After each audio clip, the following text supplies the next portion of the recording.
ಮೇಷರಾಶಿಯವರಿಗೆ March 16ರಿಂದ 22ರ ಈ ವಾರವು ಕ್ರಿಯಾಶೀಲತೆ ಮತ್ತು ಆತ್ಮಾವಲೋಕನದ ಒಂದು ಅದ್ಭುತ ಸಮಯವಾಗಿದೆ. ನಿಮ್ಮ ರಾಶ್ಯಾಧಿಪತಿಯಾದ ಮಂಗಳನು ಲಾಭಸ್ಥಾನದಲ್ಲಿ ಸಂಚರಿಸುತ್ತಿರುವುದರಿಂದ ನಿಮ್ಮಲ್ಲಿ ಹೆಚ್ಚಿನ ಆತ್ಮವಿಶ್ವಾಸ ಮತ್ತು ಯಶಸ್ಸಿನ ಹಂಬಲ ಮೂಡಲಿದೆ.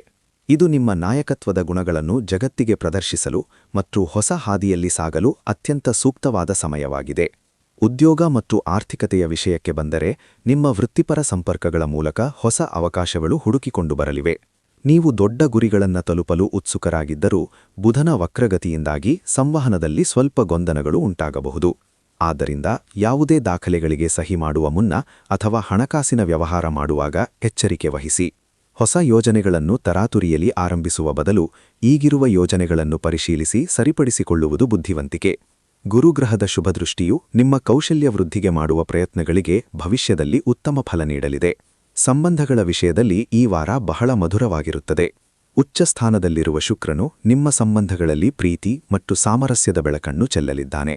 ಕುಟುಂಬ ಅಥವಾ ಸ್ನೇಹಿತರೊಂದಿಗೆ ಈ ಹಿಂದೆ ಏನಾದರೂ ಮನಸ್ತಾಪಗಳಿದ್ದರೆ ಅವುಗಳನ್ನು ಪ್ರೀತಿ ಮತ್ತು ಸಹಾನುಭೂತಿಯಿಂದ ಬಗೆಹರಿಸಿಕೊಳ್ಳಲು ಇದು ಸಕಾಲ. ಹಠ ಮಾಡುವುದಕ್ಕಿಂತ ಮೃದುವಾಗಿ ವರ್ತಿಸುವುದು ನಿಮ್ಮ ಪ್ರೀತಿಪಾತ್ರರನ್ನು ನಿಮ್ಮ ಹತ್ತಿರ ತರುತ್ತದೆ.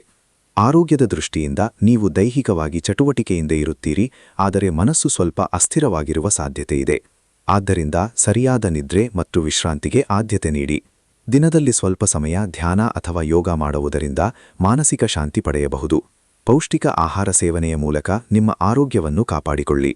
ಈ ವಾರದ ಮುಖ್ಯ ಸಲಹೆಯೆಂದರೆ ನಿಮ್ಮ ಉತ್ಸಾಹವನ್ನು ಸರಿಯಾದ ಕೆಲಸಗಳಿಗೆ ಬಳಸಿ ಮತ್ತು ಸಣ್ಣಪುಟ್ಟ ವಿಳಂಬಗಳಿಗೆ ತಾಳ್ಮೆಯಿಂದ ಇರಿ.